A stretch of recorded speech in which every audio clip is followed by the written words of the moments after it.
Hello and welcome back to Jump To It for IrishRacing.com, where in today's show we're going to review a fantastic weekend of action over Easter. Fairyhouse, of course, being the highlight, the Irish Grand National. We will get into that in more depth, as well as some plenty more interesting talking points from the weekend. Joining me as ever are Stephen Harris from betting expert Ed Quigley and Vincent Finegan. Now, Vincent, I will start with you. Just from the spectacle at Fairyhouse, what was your main takeaway and your main image from the weekend?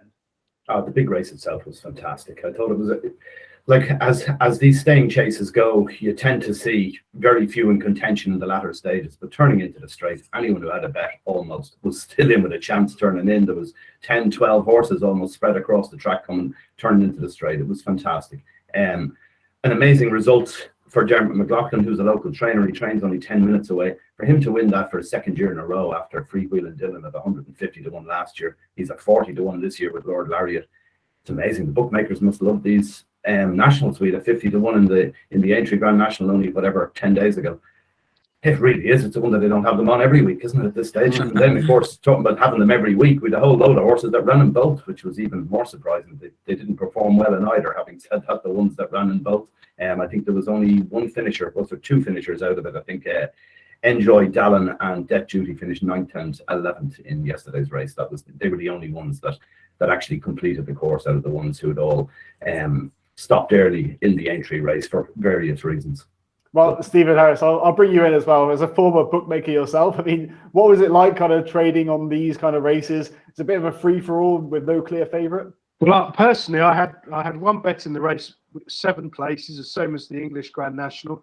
Run Wild Fred, I think I got 16 and 14 to my mind. Again, he went off 8, and again he fell probably too far out to know what would have happened. But of course, you can always say, well, he was cruising at the time. You know, I'm sure he'd have nearly won to all the people who've got you on and stuff. But so that was just. It was a good result for the bookmakers. Obviously, when a 40 to 1 chance wins, it usually is. But having said that, he was 66 in the morning, and reading on Twitter, AK Bets, who bets on course, and Sean Graham, they well laid the winner. So he was a popular horse. And when you look back afterwards, as I always do when horses win races, a bit like when the English Grand National, Noble Yates won, you look back and you see that form with the Hoy Senior, and you think, well, how on earth could it be 66 to 1? When you look back afterwards, which is always a lot easier to find winners, I find, Lord Lariat was a progressive front-running chaser with upside who was unexposed over staying trips. He'd had a prep over hurdles. He was one of those you could understand. It wasn't a completely shocking result form-wise, and it was a brilliant ride. And the only thing I can add really is I think it's good, Joe, that a small Irish trainer can win these races, because obviously Gordon Elliott had half the field entered, Willie Mullins had the favourite and several others. So it's a real feat, and it shows it's still possible to win with a relatively cheap horse. Yeah, what a story. Of course, we will go more in depth on the Grand National later on in the show. But Ed, I'll bring you in as well. Just your memories from Fairyhouse. What kind of stood out for you from the weekend's action? Oh, it has to be Galopin Des Champs with a view to the big leagues next season, doesn't it? Look, I mean, it was a grade 1 in all but name, wasn't it? I think he set off 2 to 11 to see off 3 rivals. Master McShee, of course, who he faced a couple of months ago at the Dublin Racing Festival, met him again. Of course, a little bit of nervousness approaching the last fence. I wonder if that kind of transmitted to the horse through the reins of Paul Town, and he kind of fiddled it and got over it in his own way. But look, he jumped and travelled, and one with so much in hand. And of course, that going further afield now, it's all about the Gold Cup, it appears. I mean, I do find that, just a very quick point on that, I do find that really interesting, that immediate aftermath of his little mishap at Cheltenham, Willie Mullins afterwards, very non-committal trip-wise, he's almost scratching his head, said, well, I think 2.5 suits him. He's got a lot of pace. We could go up in trip to 3. I'm not ruling out coming back to 2.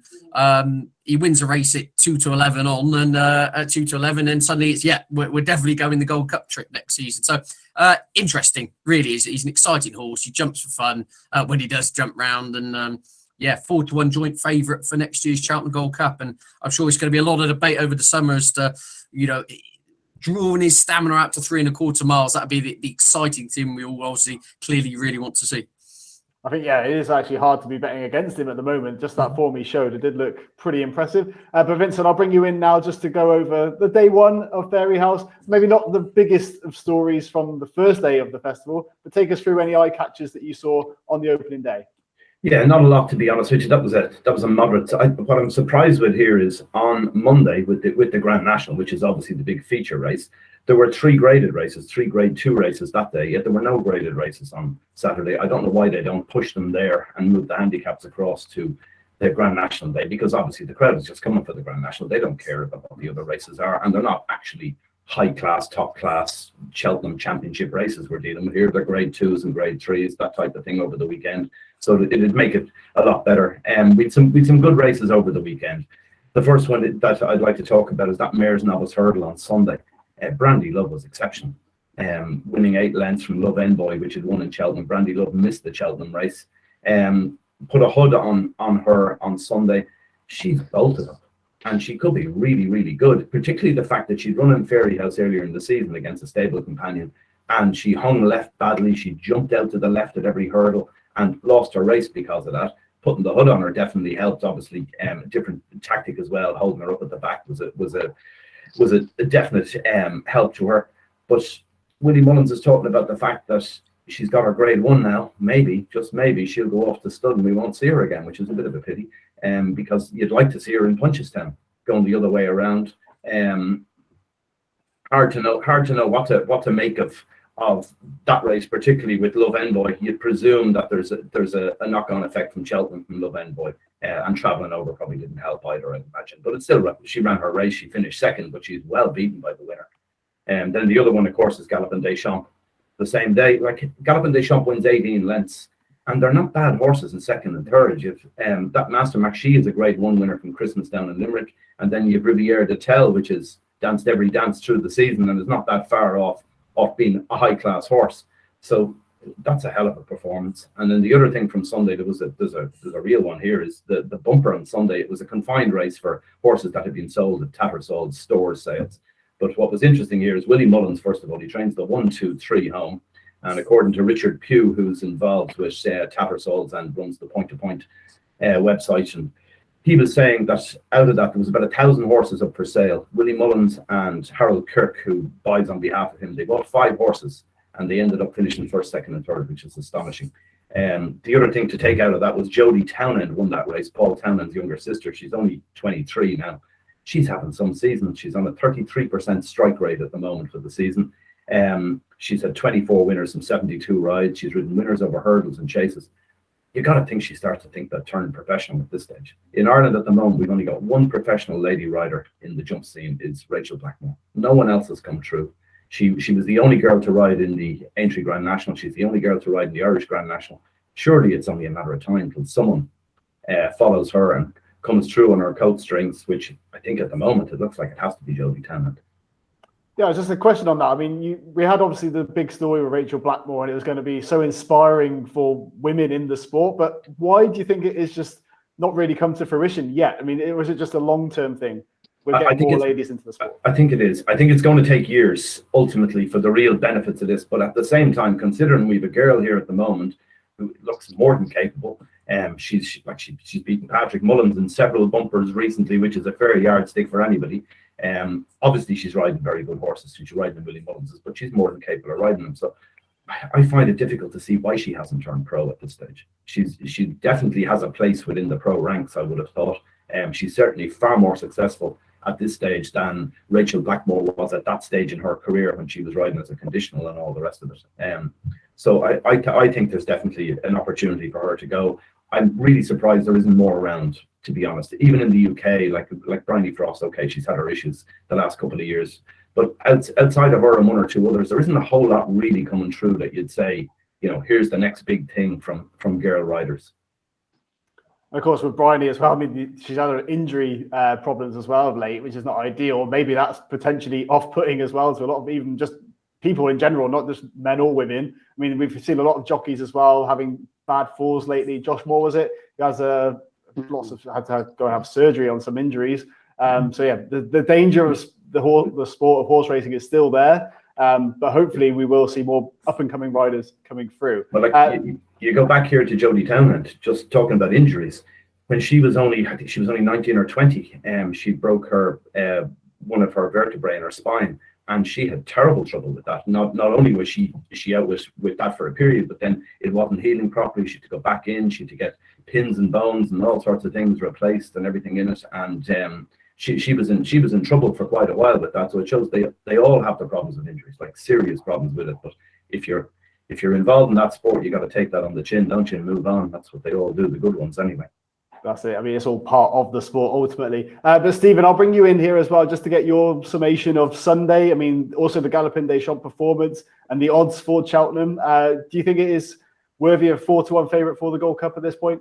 Well, no, I think that is too short. I mean, visually, obviously, been incredibly impressive. Would have won by 300 yards at Cheltenham, but being boring and a form book sort of person, I thought Bob Bollinger was a miss at about halfway. So I'm not sure what that amounts to. And obviously, had another solo trial in Ireland the other day, 11-2 on against probably, grade 3 horses at best. And it won on the bridle and jumped superbly bar the last. Well, in fact, it was very clever at the last because I think Paul Townend made the mistake, not the horse, and the horse got him out of it. Obviously, a very exciting prospect from someone who knows the time of day. But in terms of form, it's a very, very bad price. I mean, the only thing you would say is the Gold Cup, bar the winner, A Plus Tard, that looks a dreadful renewal. It did at the time. They all got beaten a furlong. Horses like Protectorate have come out and got beaten 3 fences since. Now, maybe we've discussed this before, Ed and I, it's the wrong time of year to be getting impressions about horses because a lot of them have been on the go a long time, 6-8 months, and these races were not the ones they've been trained for. They're an afterthought because they didn't win the trained for. So you can get the wrong impression about horses, but I would think that the Gold Cup, bar the winner, was a poor race. So from that point of view, I suppose Galopin Des Champs is the young up-and-comer. I've just got my doubts about what he's actually achieved so far. All right, well, let's move on to Monday and a standout performance, at least that I saw as well. Easy Game winning, but of course, I feel like we do need to mention the loss of Black Bow. It was a heavy fall, unfortunately, ended in a fatality for that horse. So Ed, I just want to bring you in here on just that race in general and what we make of it from a spectator's point of view. Well, yeah, obviously it's very sad when any fatal injury in a race, isn't there? For Black Bow, been a very consistent and great servant for connections for Willie Mullins, and also in the same race, obviously Janadil chased home Allaho in the Ryanair chase. He was leading at the time when he departed. I think it was at the 7th fence. So in some sense, it's a bit of an unsatisfactory, more than one way, an unsatisfactory result. But yeah, fair play to Easy Game. The fence is there to be jumped, and this is a horse who Willie Mullins said we've got to kind of plot away from the real big leagues with this horse, and he'll mop up some nice prize money, and that seems to be the case with him. He's only 8. I thought he'd be about 18. I couldn't believe it when I looked at his age. But consistent performer. Yeah, it was, as I say, it was left a bad taste in your mouth for one reason or another, but nonetheless, yeah, a pretty good performance from Easy Game there for the Willie Mullins battalion, which just continues to roll on. And speaking of a great performance, we've touched on it already. The Grand National, of course. What a win, 40-1 winner. You could have got a lot bigger earlier on in the day, I think. But Vincent, let's give us your take on the Grand National, how the race was won and the standout performance for you. Yeah, what was interesting in this is that the 2 horses that made the running, or 2 of the 3 that were up there leading all the way around, finished first and second, which is very unusual considering that there was a wall of horses coming at them. I thought the favourite was a little bit unlucky. Anyone who backed Gaillard de Mesnil, everything went right. He just needed a gap turned into the straight. The gap comes, and then he just plows through the first fence in the straight. That was the race finish for me. And after that, then he made a bit of a mistake at the last as well, but he was beaten at the time. But it was that mistake at the first fence in the straight really cost him. I thought he was coming through to win. He's upsides the winner at that stage and coming through like he's going to win. People saying, "Oh, he ran out of puff with the weight he was carrying." I'm not sure of that. I think it was just hitting the fence that knocked the stuffing out of him.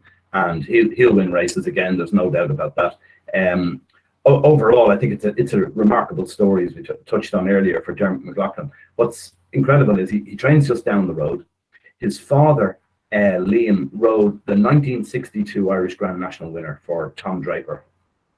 Then Dermot himself worked for Tom Draper's son, Jim Draper, for a number of years. He was 15 years there. The Drapers are local as well and have a huge history with the Irish Grand National. This is the first time that someone has had trained back-to-back Grand National winners since Jim Draper in the 70s. He actually had 3 in a row. And then you had Tom Draper back in the 60s, trained 7 in a row.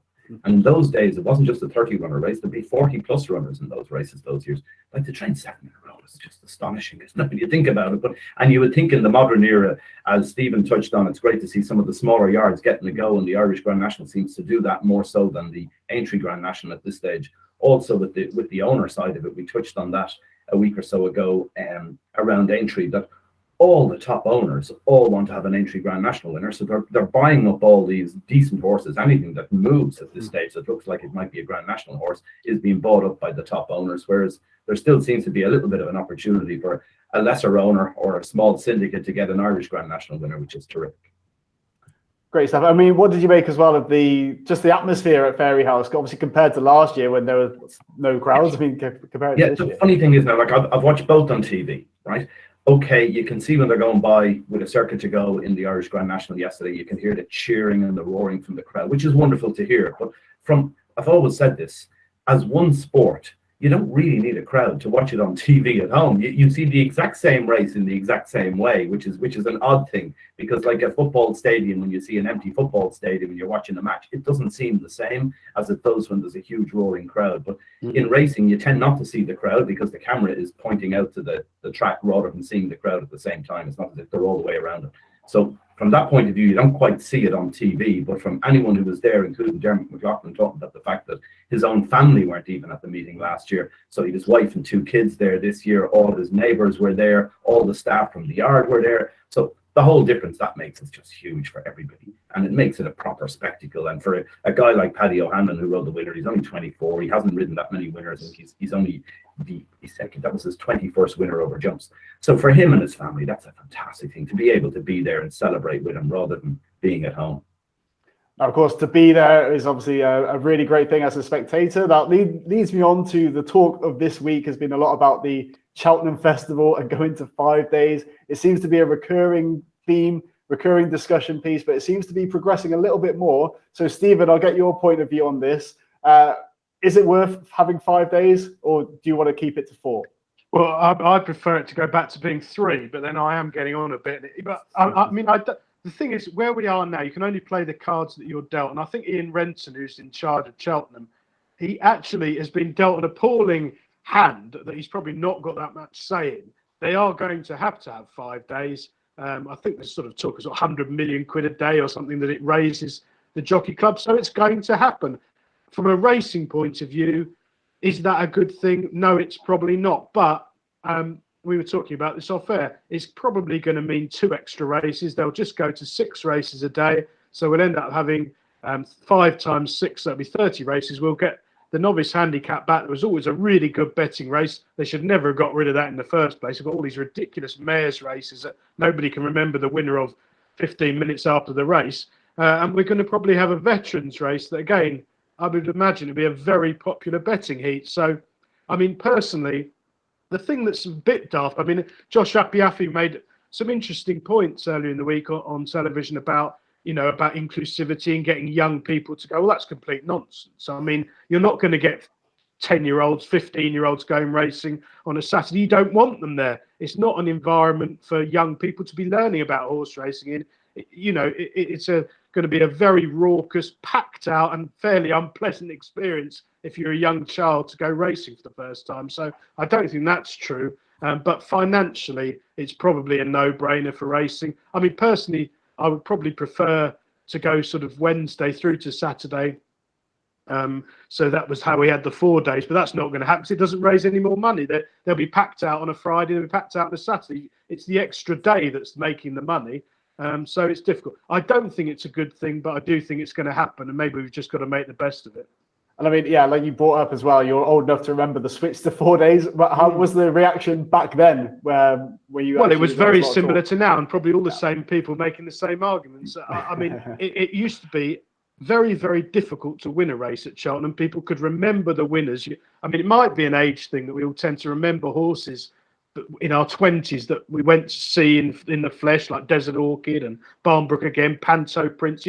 I can name 10, whereas I'm looking at Sedgefield this afternoon from a financial punting point of view. I probably can't name 10 of the runners now if you ask me what they are. So you do tend to look back with fondness, whereas 4 days now. We have a lot of races that are of no interest, really. I mean, we had a match race this year, and that's unfortunately the way we're heading. You know, I always say about monopolies, Joe. Monopolies are never any good for anyone unless you're running the monopoly. So you've got Willie Mullins, Gordon Elliott, basically Henry de Bromhead, Nicky Henderson. That's about it. You know, so the power's in very few people's hands, and it's no good for anyone, really. Well, we'd love to hear your views as well, just in the comments below, just on the possibility of a 5-day Cheltenham festival. But yeah, you touched on Nicky Henderson there. One other talking point I want to get to with the team as well is the decision to not run Constitution Hill against Honeysuckle. So Ed, what did you make of that? Do you think Nicky Henderson is correct to do that, or would you like to see the matchup earlier than Cheltenham next year? Well, the answer would be yes to both the points you raised there. I think, Joe, I mean, look, I think it's a bit of a storm in a teacup, to be honest with you. This is a novice who's had, 4 starts in his career. It was only Michael Buckley, I think, was a bit giddy, wasn't he, in an interview a couple of weeks ago? And clearly said he'd like to have a tilt at it, blah, blah, blah, blah, blah. Nicky Henderson, he's not normally one to tilt at windmills, is he? If you look back through his history of 50 years of training, and I think he kind of tempered enthusiasm somewhat of his owner. And look, yeah, it'd be great to see. Don't get me wrong. I mean, it's kind of billboard dream, isn't it? Honeysuckle versus Constitution Hill. And it's always there in the back of your mind that Constitution Hill stands on a stone or Honeysuckle does a knee at Punchestown, and then we never get to see them race each other. But then that's racing, really. So I think it's one of those. What I think we need to make clear is Nicky Henderson or the other have never gone on record to say we are definitely going over to take on Honeysuckle, and then suddenly at Length Hour they've gone, oh, do you know what? All they've said is we'll enter him and we'll decide nearer the time. They've decided nearer the time they don't want to. He's only a novice.